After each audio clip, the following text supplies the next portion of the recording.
Good morning, Service Alliance community. Hope everybody's doing well out there.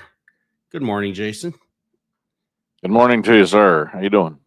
I am doing better than I was last week. Yeah. I could see that. Good to hear. Yeah, not 100%, but I'm doing better. Yeah. You're not Good like morning, hacking EJ. in it. Yeah. Gonna Morning, Garrison. make for a great screen grab. Top Yeah. Morning, of the Sean. morning. That was yesterday, Sean. Top of the morning. James, thanks for Hey, joining us, everyone. did you get up to Chicago and get you into that green beer? No. Heck no. No. What? No. You living so close to Chicago didn't go enjoy the I was St. so Patrick's Day sick over the festivities? past week. There was no way I was going out having anything. I didn't even wear green yesterday. Of course, I'm not Irish, so it doesnn't matter. But I didn't wear green either. I was And I am a literally little Irish. I was at an appointment yesterday, and I like looked down. I'm like, you know what? I ain't got no green on. Whoops! And I even got like green boxers. Like I could have wore green boxers, but yep, didn't do that either. So oh well. EJ says he's watching from the air, headed to Yep. MSA convention in Las Vegas. Shayna and Austin left about 5:30 this morning. They got to drive to Nashville, Tennessee. So our two closest airports. This is weird, right? We live in Southern Illinois. Our two closest airports, like major airports, are going to be St. Louis or Nashville. So that's what we usually fly. It's 2.5 hours for us to get to St. Louis or 3 hours for us to get to Nashville. It's just nuts. So that's the only downside about living in Southern Illinois is we're not close to a major airport. We got a little bitty airport here. And the fact you're still in Illinois. Yeah, that's true. We got a little bitty airport here, but it costs usually a couple $100 per flight for us to fly out of Marion because we got to go from Marion to like Chicago or still go from Marion to Nashville. So it's like, what's the point? Quicker and easier to drive. Those regional airports are a lot more expensive than a major airport. Well, we got Paducah. They've got, I think it's American that flies out of there, but it's like the little 50 seaters. We got Evansville not too far away, and they've got another regional airport. So, yeah, it is what it is. Good morning, Paul. Good morning, Gary. Good morning, guys. Thanks for joining. So today we're talking about who is your ideal customer and defining your perfect target market. True. All right. I'm going to learn a lot from you, Jason. I hope so. Because, you're going to be the guy this morning, hopefully, to teach us all something. If I'm the guy, then we got to start out with the dad joke randomizer. So, I hope it's way better than the ones that I saw you had in here earlier. All right. Mike, I just invented a machine that can create facsimiles of prosthetic appendages. Okay, facsimiles. Essentially, it's a How old is photo. This book? Essentially, it's a photocopier. That was horrible. Yeah, you should read these before you randomize anything. No, that's the whole point about the randomizer. Right? No, okay. That's pretty bad, dude. I got to redeem it. All right, let's go one more. Okay. Ooh, I can't read that one. It might, if it's making you laugh like that, maybe you should. No, because it talks about a penis. So yeah, this joke I've never seen had something. Yeah. Nice. If you want, you're in charge here. If you want me to read it, I will. Go. Go ahead. It's clean. Why not? What do you get when you mix a penis, a potato, and a boat? A dictatorship. Nice. Yeah, we're just gonna chill. Okay. It's still better than the last one. That's horrible. All right. Yes, we're hopefully you can learn from me today, Mike. That's what you're asking. I'm learning a lot. You and your dictatorships. Dictatorships, yeah. Oh boy, we need to pray after that one. All right. Let me, you know what? How about I pray for you and you do the verse? Lord knows I need it. All righty. Thank you, Heavenly Father, for allowing us to get together today and laugh at each other and have some fun. Hopefully, learn something and to worship you, Lord. Thank you for all our listeners, everyone viewing live, and just be with us. Keep us safe. Allow us to go out there, be the light of your world, and bring people to you, Lord. It's in Jesus' name I pray. Amen. Yeah. So today we're talking about who's your ideal customer and defining your perfect target market. But in terms of like a specific Bible verse about the ideal customer, there really isn't a direct passage since the Bible wasn't really written with modern business concepts in mind. So, however, there's a lot of business principles, integrity and kindness and fairness towards others that are often emphasized. So, for example, Proverbs 21:1 states that a good name is more desirable than great riches. To be esteemed is better than silver or gold. So this can relate to how customers are valued and treated with respect and honesty in business interactions. So, um, yeah, that's kind of the scripture we got for today. Proverbs 22:1. Proverbs 22:1. Good words to live by. Good words to live by. That is for sure. All right. So, how do you want to start this out? With a drink. The drink? Yes. I'm all for that. Cheers to those traveling to MSA. Safe travels and prayers for you all. Absolutely. Yeah. EJ asked for some prayers for safe travels, so I had to get that one in there. Little late to be in the air with everything that's been going on. I can see why he wants some prayers Oh, with the tornadoes and stuff. with everything that's going on. So our Flight. supposedly there was a tornado close by the St. Louis airport, and our pastor's daughter was either flying in or flying out right when that thing was like touching down again. So that was kind Mm, of weird. Vienna, which is close to us, got hit with the tornado. Vienna is like 20 minutes from us. They got hit with like a what they call it, an E2 or an E3 tornado. Is that right? E2 or F2? E3 is not small. No, it isn't. I mean, it caused some mass destruction.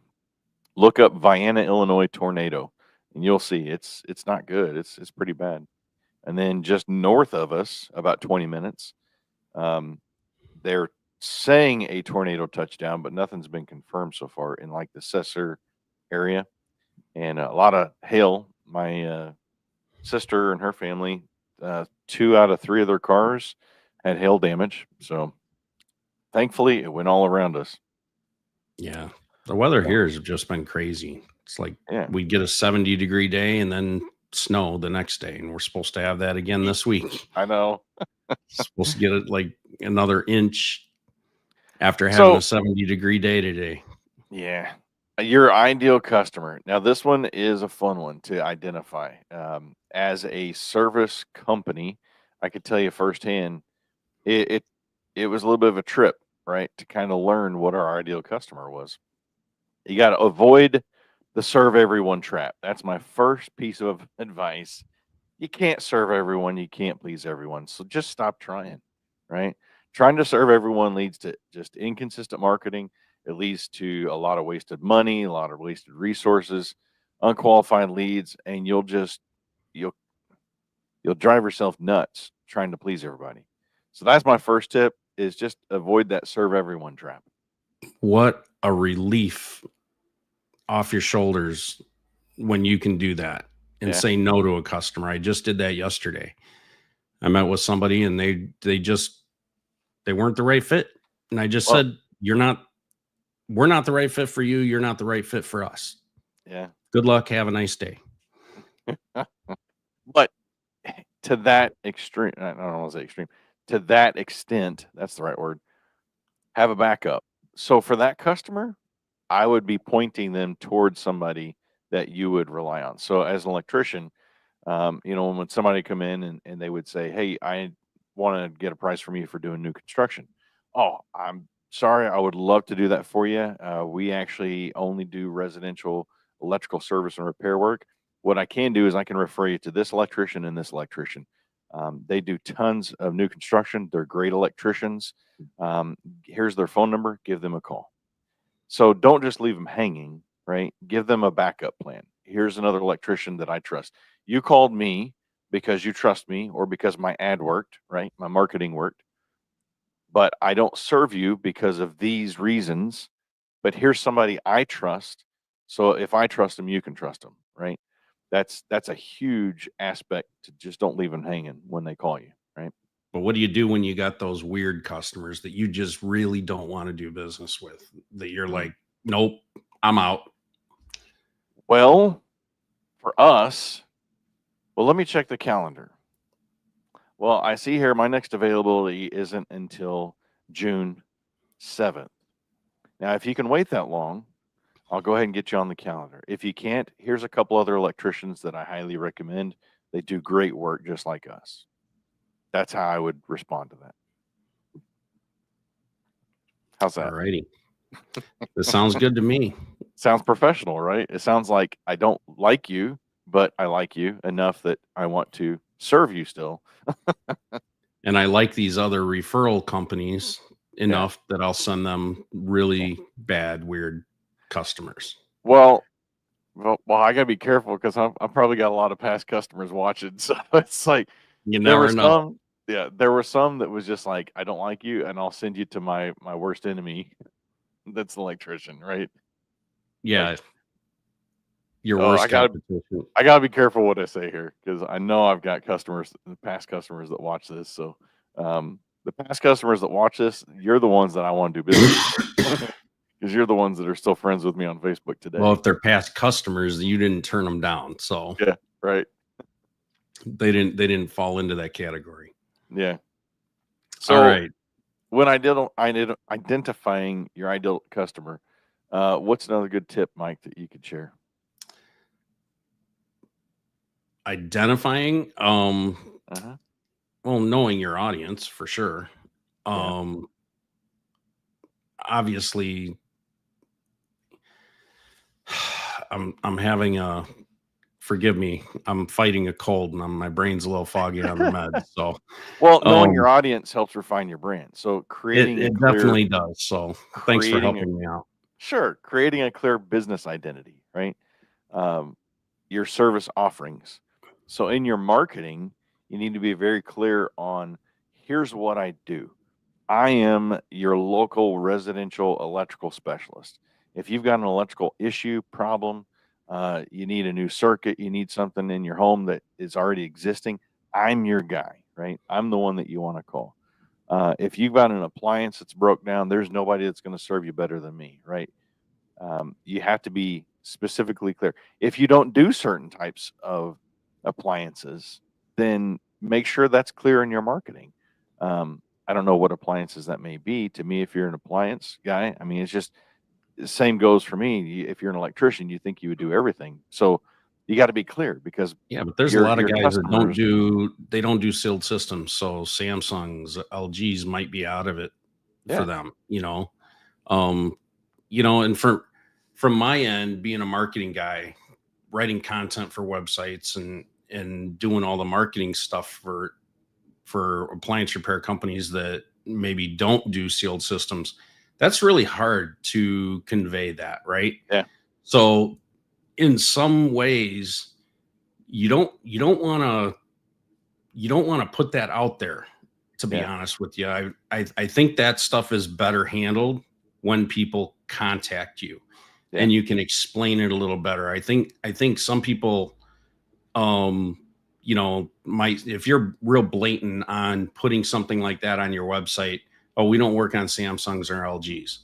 But what if it's just a control board issue, or what if it's not a sealed system issue, an ice maker or yeah. whatever the case may be.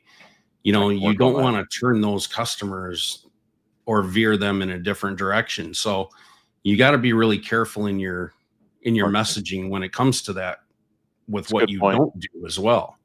Very good point. So I mean, the sealed system people might not be your ideal customer, but just because they have a sealed system unit doesn't mean that you can't still do other serviceable items for them. Yeah. So, that's just my opinion. I think it's always better to have that conversation once they get in touch with you. Yeah. Great point. Great point. Identifying your ideal customer. So the key characteristics of your ideal customer. We used a company called Melissa Data. I know some of you have heard me talk about this before on past episodes, but we used a company called Melissa Data. This is a long time ago. And they take about at that time, I don't know how they do it now, but they take about 5 years of your invoices, your data, and they help you to pinpoint your ideal customer. They use a lot of marketing research locally, et cetera, et cetera. But it helps to pinpoint. So they consider like the age, the income level, the location, the homeowner status, their lifestyles, right? Do they go to the gym? Do they work out? Do they play golf? All these types of things. And so it helped us identify our target avatar, what we call it, our ideal customer. And so if you know that you're as an let's say an appliance company, maybe your ideal target customer is a 65-year-old guy that likes to play golf, go to the gym, and his house is around $150,000, and he drives a nice Lincoln Continental as his main car, and he has a Ford Focus for a secondary car, right? What does that tell you if you can identify that is your target customer? How much would that be helpful in your marketing strategy? Look at that. Okay, if he likes to play golf or she, depending on your customer, but in this case, we're just identifying that if he likes to play golf, I'm going to go to local golf courses. I'm going to see if I can partner with them. Hey, would you mind if I place some ads up or put some? You guys have a community board I can put, my business card on, or do you guys ever sponsor a day of something that I can be part of and I could be here? Maybe you have the next golf scramble that's coming up. I'd be glad to be the free cart tent, right? I'll drive a golf cart around, and the drinks are, water and Gatorade and stuff is sponsored by my company, right? Perfect time for you to get in front of your target customer. Maybe your target customer likes to work out at the gym. Guess what I'm going to be doing? I'm going to be going to the local gyms, asking the same type of questions, right? Hey, do you have a community board I can post some stuff on? Do you guys have certain days? Do you guys sponsor certain events that I could be part of, right? It helps you to get into that local community instead of just being the guy on the billboard or the guy on the website, that everybody's talking about. It makes you more realistic. It's the guy locally. Oh yeah, I met that guy at the gym the other day. Yeah, he seems to be a really nice guy. Next time I need an appliance repaired, I'm gonna call that guy, right? So it really helps to pinpoint your target marketing when you can identify from a demographic speaking point your ideal customer. Hope that makes sense. Yeah, I think it helps identify a lot of people, what they prioritize in buying behaviors, and obviously your reputation plays a part in that. Yep. And when people know you and learn who you are as a person, as a business owner, I think it goes a long way Yeah. with your reputation and everything, and builds more trust. So Yeah. um Other I was go just gonna ahead. say other aspects are your pain points, right? What problems does your customer have that you service? The service that you have, what does it solve?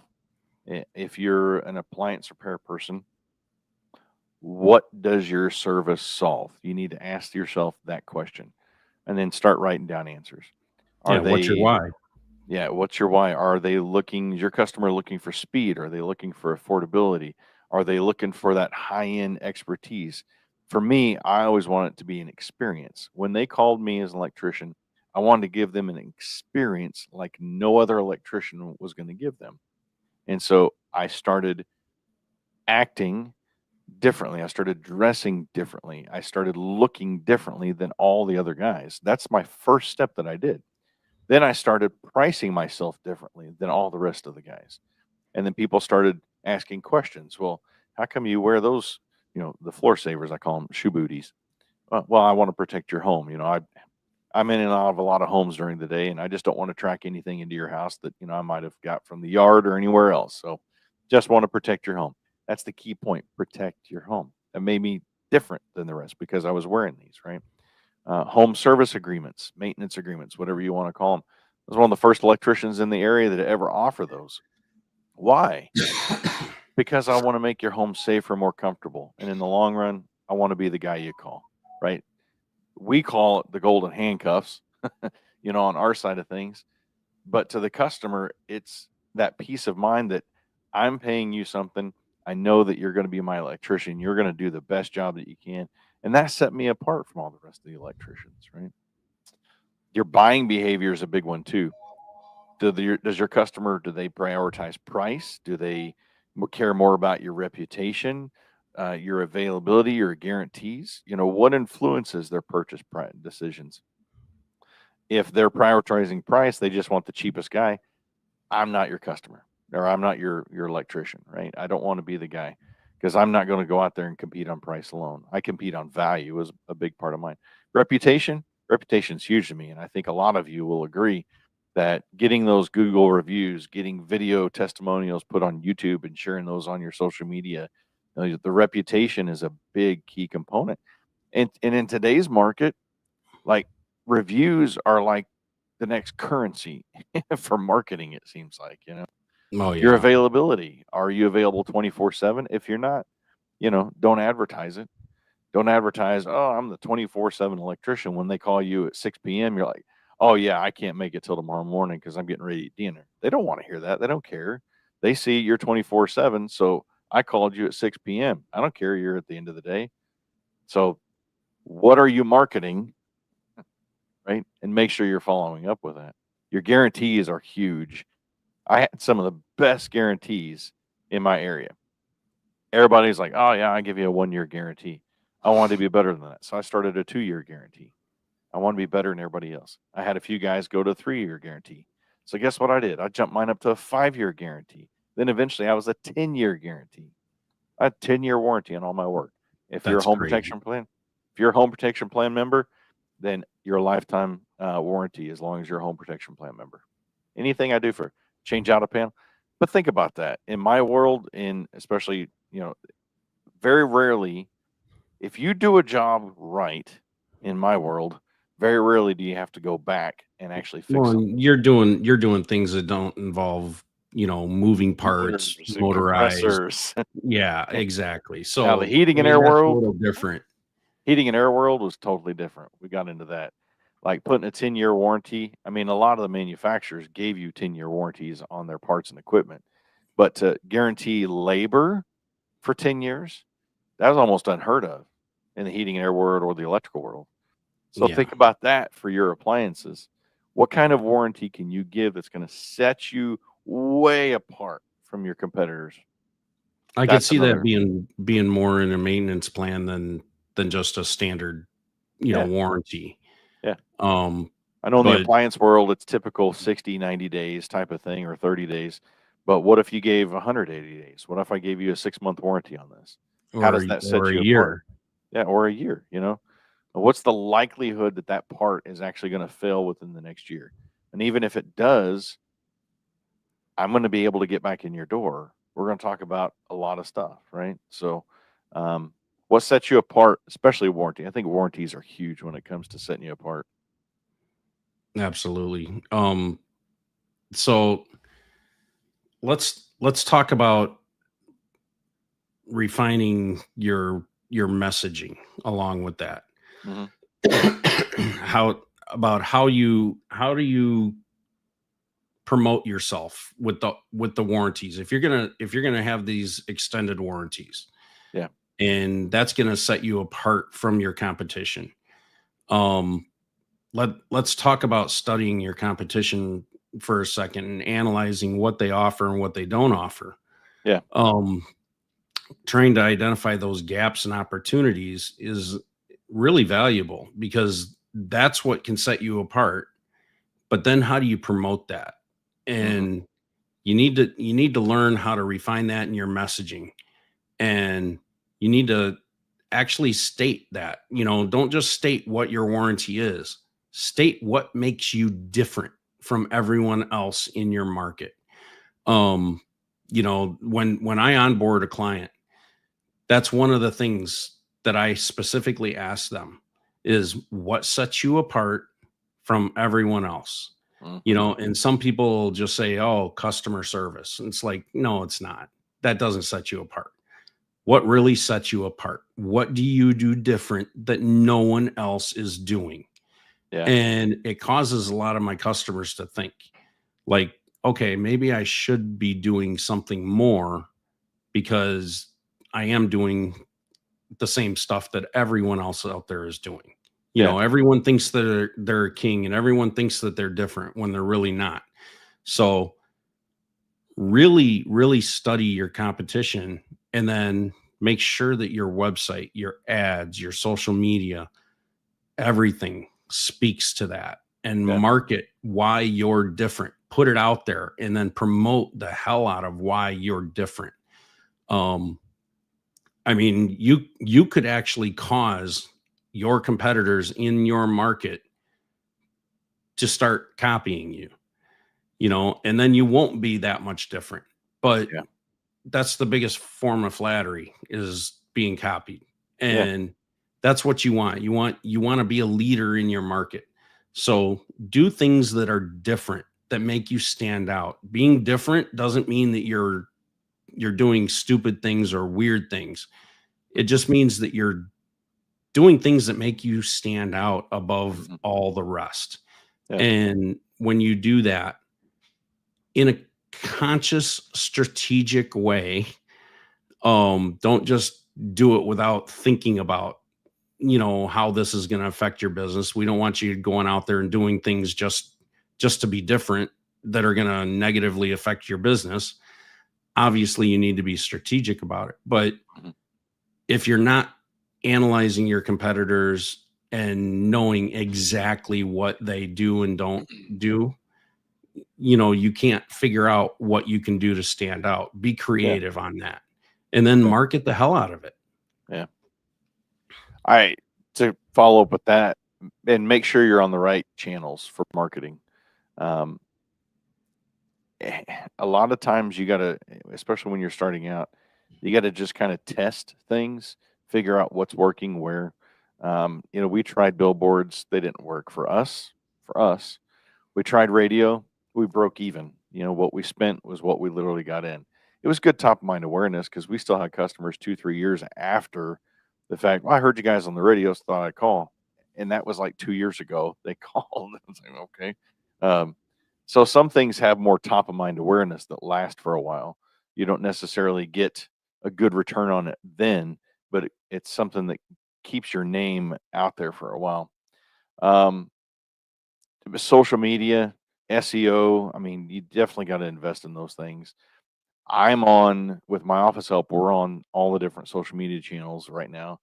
And I've been contemplating that, but again, you've heard me say it before. We were at a ASTI last year, I think it was, and we had somebody come up and was like, "Man, I just had to come meet y'all because I see you on TikTok and I love your videos, and I had to come meet you because of that." And it's like, I can't stand doing TikTok videos. I really can't. It's Yeah, you but you know, never know where somebody's going to find you, bingo. Facebook. especially if you're everywhere. I found that a lot of my customers were on Facebook, so I spent a lot of time on Facebook. I still do today.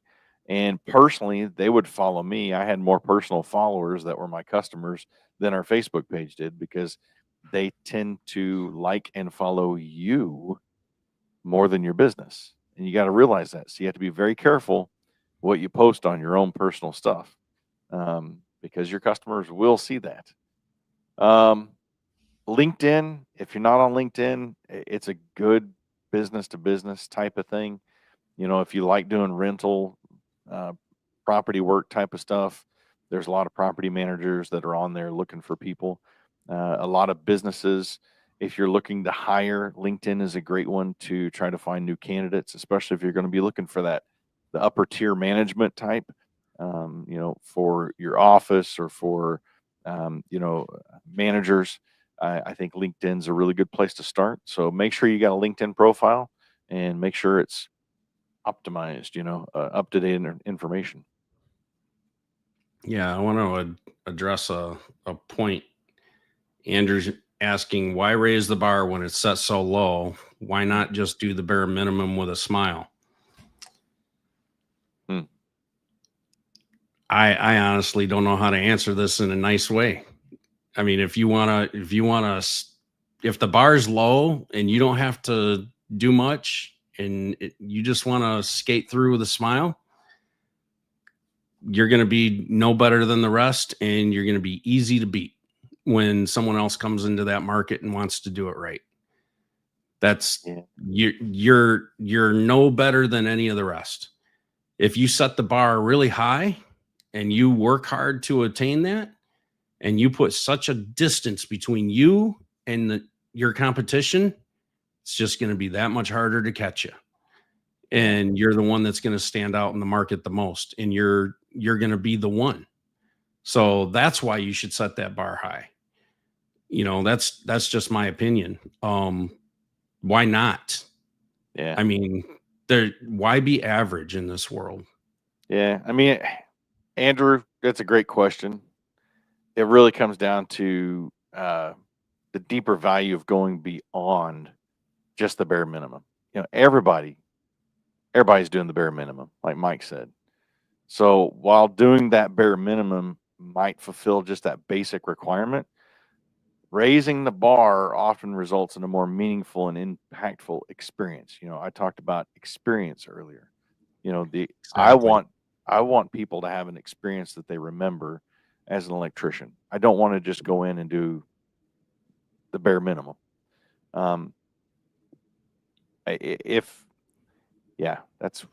That's a tough one. You gotta be careful. People don't just remember smiles; they remember the experience. Yeah, I mean, in short, while that bare minimum may just get the job done, raising the bar leads to better outcomes, both for you, for those you serve. It's about creating something that stands out, making a positive impact. Continually striving for improvement. If you're not striving for improvement in all areas of your life, your personal life, your business life, then what's the point? Why are you in business?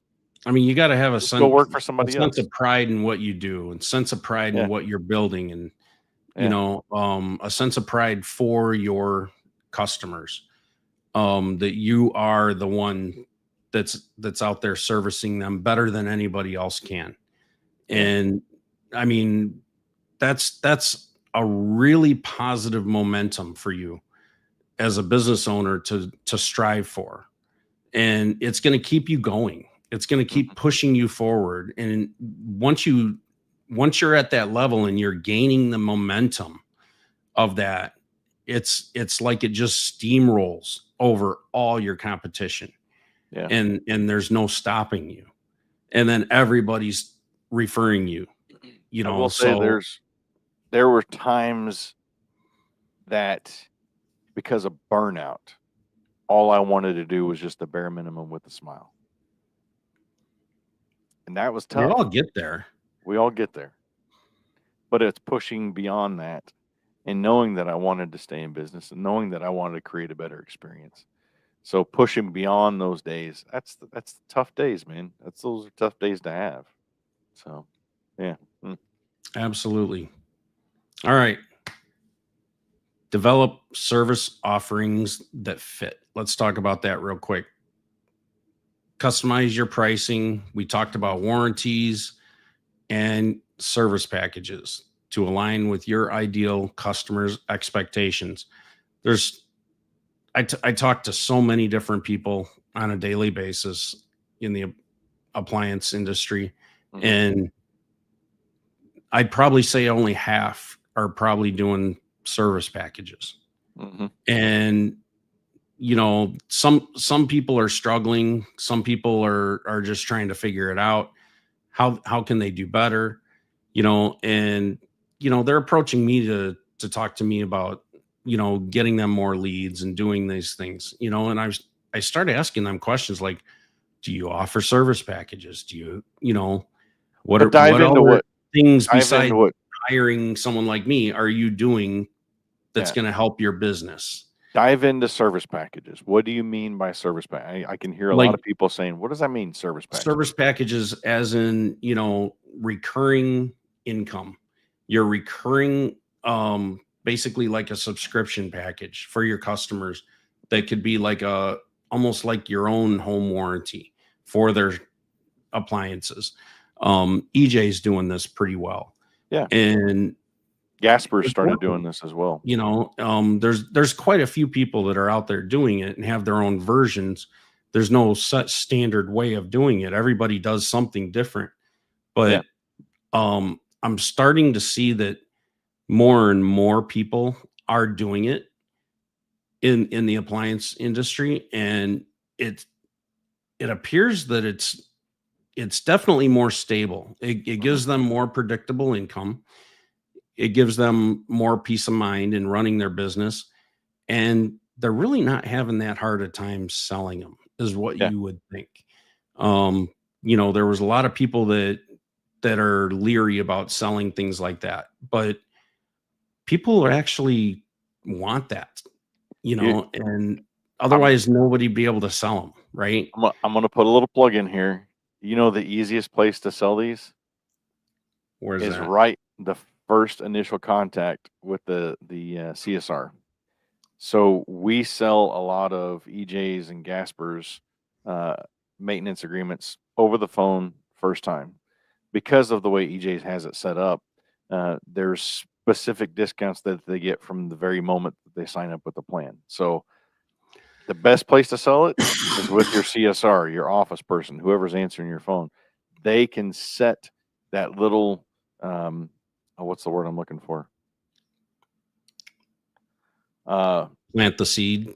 plant the seed. They can plant the seed. So even if they don't get the customer involved with it, then they've planted a seed to where you can follow up with it later with the client. So Yeah, yep. I think that's a great point. Yeah. And you got a couple of great examples there. So, Hmm. Hmm. all right. So I when was you're gonna implementing this stuff, your test your market and yeah. have a strategy for that. Before we drive further, your service packages. So for me, when I hear service packages, it's not just about the service agreements and warranties, but it's your solutions that you're giving, right? I don't like saying options or pricing. I like to say solutions. So the solution I come up for you today is this, right? It sounds better. And a lot of people, well, the price for today is this. Well, the solution for this today is this, right? You're setting an example of what you can actually do for them. If you're not doing a deep dive inspection on every service call you go to, and it doesn't have to be a deep dive, and not the right word, but if you're not doing some kind of an inspection on the rest of the appliances that you're looking at while you're there, then you're not doing the customer justice. And it's one of those, it could take you an extra 15, 20 minutes to just go visibly check some things. Hey, or just offer one. Start with one. If you're there because of the refrigerator, hey, while I'm here today, we offer a free 5-point safety inspection of your washer and dryer while I'm here. I'll do that real quick. And if there's any other concerns, would you like me to address those with you? Simply put. So while you're there, you go look at the washer and dryer. Does the hose needs to get changed out? Is there lint building up all around where the lint trap's at? And right then and there, I need to take that dryer apart, to look on the inside. There's so many things that you can visibly just quickly see that needs to be addressed. How many times are you going to open up a dryer and see lint everywhere inside and know the inside of that dryer needs to be cleaned out really, really well? It's going to be a lot, I guarantee it. So that's an added on service that you could help make that home safer, right? If I go in an attic as an electrician and I see a bunch of open splices that could potentially cause a fire, I feel like it's my duty to tell the customer, hey, while I was up in the attic, I noticed that there were some open splices. Here's a picture of what your attic looks like. The issue is that this could cause some bigger problems. Now, I can fix that today, and the solution to that is this. Would you like me to do that for you today while I'm here? Simply put, right? So just find one thing, One thing today while you're out running service calls that you can offer as a free thing. Hey, while I'm here, I'm going to do a quick inspection of your dryer to make sure, everything's working, functioning properly, and that there's no safety concerns. If I should find any concerns with that, would you like me to let you know about those? If you say that and ask them, are they going to say no? No, I never had anybody say, no, I don't want you to let me know about those, because if you, especially how you put it, if I find any safety concerns, would you like me to let you know about those? Simply put, they're going to say yes every time. Why wouldn't they? If it's going to make their home safer. So anyway, that's a little tidbit, but solutions are huge, right? Yeah, Coming you up got with to be able to solutions. figure ways out to raise your average ticket Yeah, value. yeah. So Well, not many just people I talk to, their average ticket is way too low, way, yeah. way, way too low. Well, it's a give and take, right? I mean, we need to raise our average ticket, yes, and in return, we're making somebody's house safer and more comfortable, and that's a key point that I always teach people when I'm doing coaching with them is you got to think about this: is I'm making your house safer and more comfortable, right? And in return, I do get paid better for that. Yes, Yeah, 100%. absolutely. I mean, it's a good way to approach it. Yeah, I always wanna be the honest service expert. I don't wanna be the guy just coming in ripping people off. So in return, I'm giving you something of good value for my solutions and for what you're gonna be paying me for. So there's a huge difference there. So real quick before we wrap up, whatever you're going to do, whether it's your service packages and looking at these types of ways to raise your average ticket, doing your own warranty type things, test everything. Mhm. Start doing tests. Say for the next 100 customers, I'm going to do it this way. And then I think it's really good to use 100 customers as a benchmark Mhm. because it's a nice pool of customers that you can gather enough data and track everything and then be able to make a decision whether it actually works or it doesn't. I don't think you do it with 10 or 15. It's too small of a pool. Um, but if you've got 100 people that you've tried something with, and that not only is going to give you enough data, gives you enough time and enough people that you've gone through and you've learned how to try to approach it. Yeah. And it gives you time to tweak your approach in your messaging to your customers. And you might find, maybe the first 50, your messaging is off, your approach is off. And then, the final 50, you're killing it. But at least you've got a really good pool of customers that you could say, you know what, in this test, I see a lot of promise here. Yeah. Now that we've got our messaging dialed in, our approach, our strategies, and our processes that are down. Now moving forward, this is going to be a really positive thing for our company. Yeah. Um, and if you're a multi-tech operation, you can get your employees to buy into it better, once you have the data. Otherwise, Yeah. it's all just opinion, right? Yeah. So you have to make sure that you track all this stuff, and you need to stay flexible enough, evolve, tweak as you go, but stick with it. Yeah. Be determined to make it work so that you can, because along the way, you're going to tweak things, you're going to figure things out. Yeah. And if you don't know what to track, if you've not tracked anything, 3 easy things to track in those 100 customers is your conversion rates, your customer retention, your average ticket prices.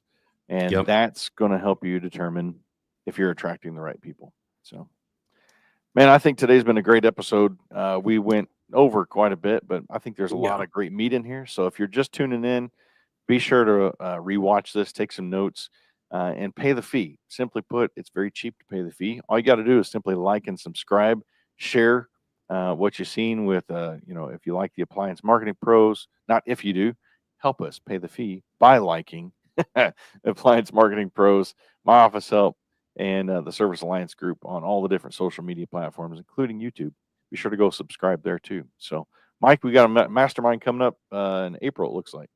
April 19th, TK is going to be walking through a pretty good mastermind session on property management work.